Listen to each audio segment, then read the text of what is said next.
Setelah Nabi Musa melihat kematian pemuda Mesir itu, ia merasa kekhawatiran dan merasa bersalah karena ia memang tidak bermaksud untuk membunuhnya. Musa berkata kepada dirinya, "Ini adalah perbuatan setan, sesungguhnya ia adalah musuh yang menyesatkan dan nyata." Kemudian Musa berdoa kepada Tuhannya dan berkata, "Ya Tuhanku, sesungguhnya aku telah menganiaya diriku, maka ampunilah aku. Allah pun mengampuninya, Dia Maha Pengampun dan Maha Penyayang."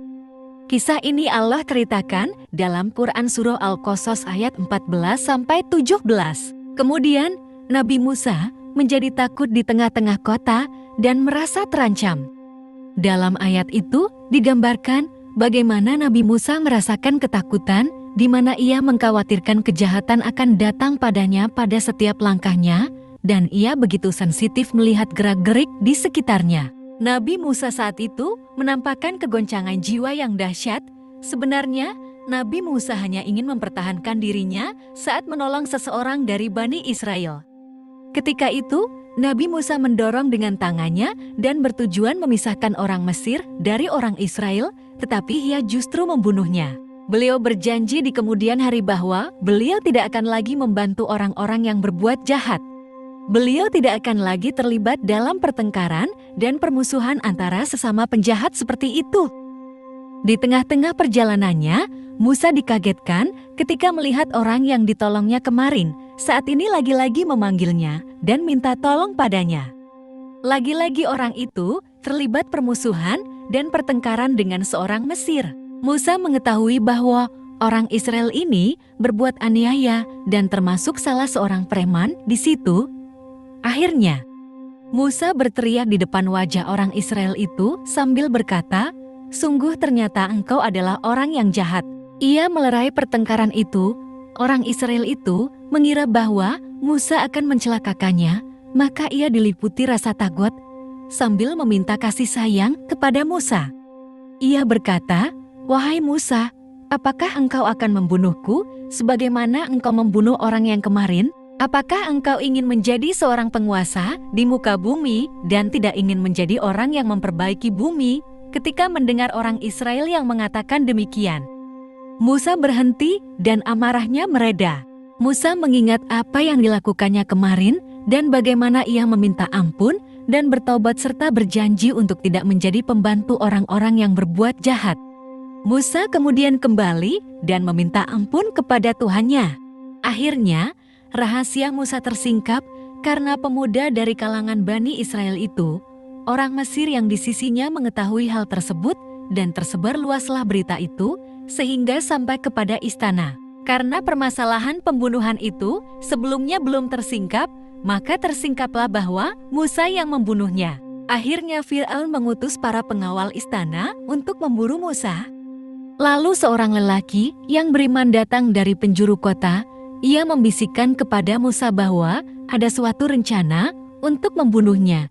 Ia menasihati Musa agar meninggalkan Mesir secepatnya. Kisah ini Allah ceritakan dalam Al-Quran ayat 18-20.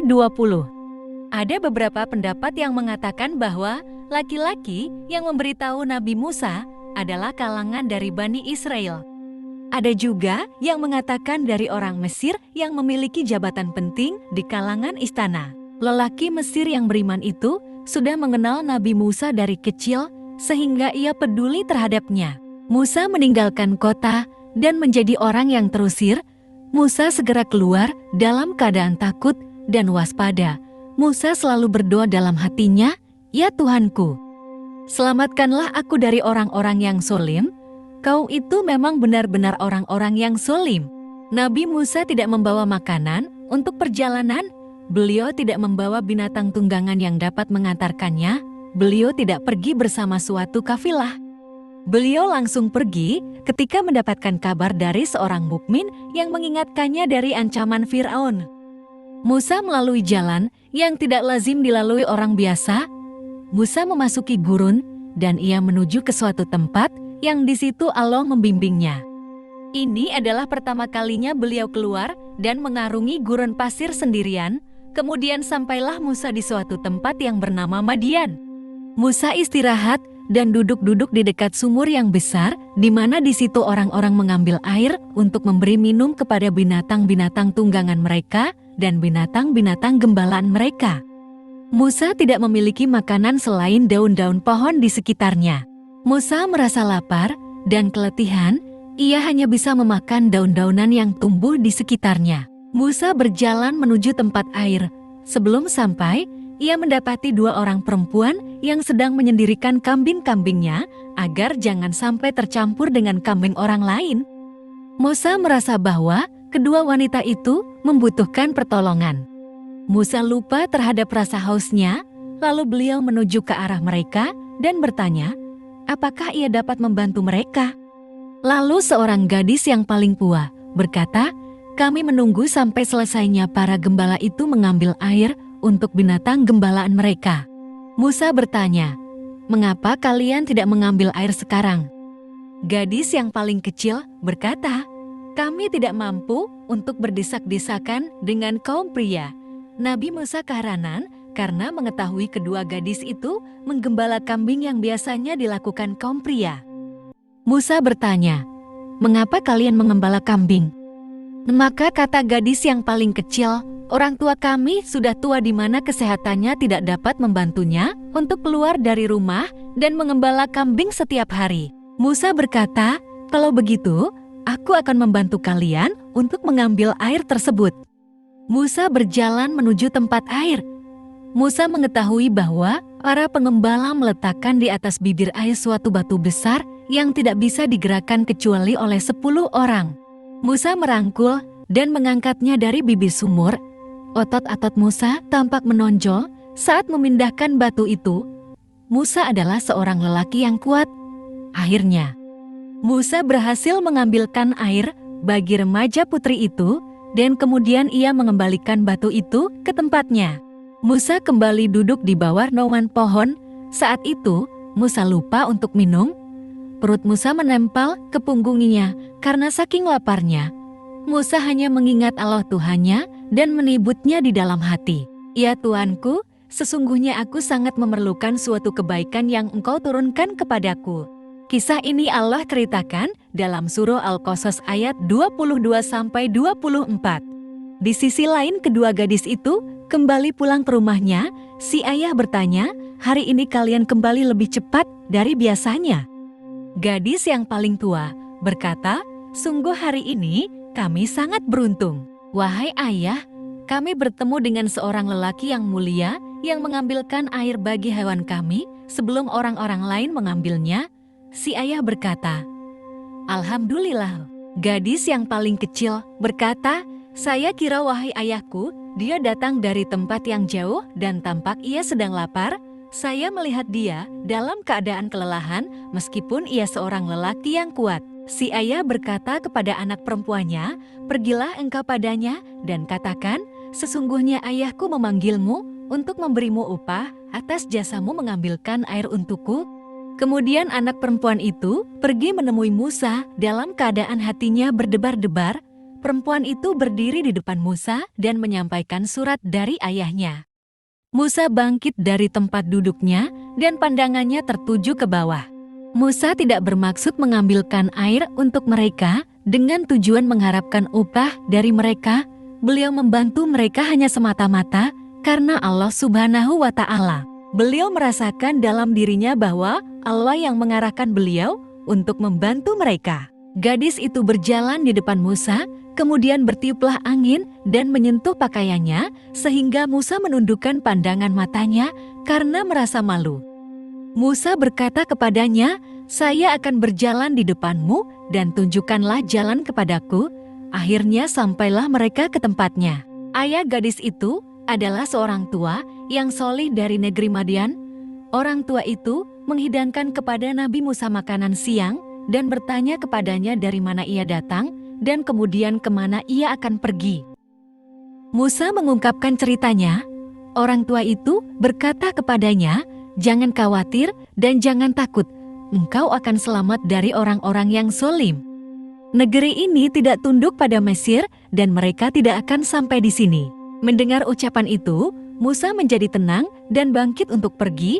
salah seorang anak perempuan itu berkata kepada ayahnya dengan berbisik, "Wahai ayahku, berilah dia upah. Sesungguhnya engkau akan memberikan upah kepada seorang yang kuat dan jujur." Ayah bertanya kepadanya, "Bagaimana engkau mengetahui dia seorang lelaki yang kuat?" Anak perempuannya menjawab, "Saya lihat sendiri dia mengangkat batu yang tidak mampu diangkat oleh 10 orang lelaki." Ayah bertanya lagi, "Bagaimana engkau mengetahui bahwa dia seseorang yang jujur?"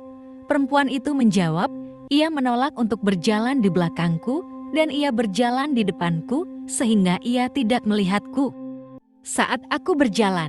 Dan selama perjalanan, saat aku berbincang-bincang padanya, dia selalu menundukkan matanya ke tanah sebagai rasa malu dan adab yang baik darinya." Kemudian orang tua itu memandangi Musa dan berkata padanya, "Wahai Musa, aku ingin menikahkanmu dengan salah satu putriku dengan syarat, hendaklah engkau bekerja mengembala kambing bersamaku selama 8 tahun. Seandainya engkau menyempurnakan 10 tahun maka itu adalah kemurahan darimu. Aku tidak ingin menyusahkanmu. Sungguh insya Allah engkau akan mendapatiku termasuk orang-orang yang solih." Musa berkata, "Ini adalah kesepakatan antara aku dan engkau dan Allah sebagai saksi atas kesepakatan kita. Baik aku melaksanakan pekerjaan selama 8 tahun maupun 10 tahun. Setelah itu, aku bebas untuk pergi kemana saja." Akhirnya Nabi Musa menjalankan tugasnya untuk mengembala kambing-kambing orang tua soleh tersebut, namun masih dalam perdebatan berapa tahun ia mengembala kambing. Kisaran 8 atau 10 tahun, kisah ini Allah ceritakan dalam Al-Quran surah 20-28. Namun banyak yang beranggapan Nabi Musa mengabdi selama 10 tahun, pekerjaan Nabi Musa terbatas pada keluar dari rumah di waktu pagi untuk mengembala kambing.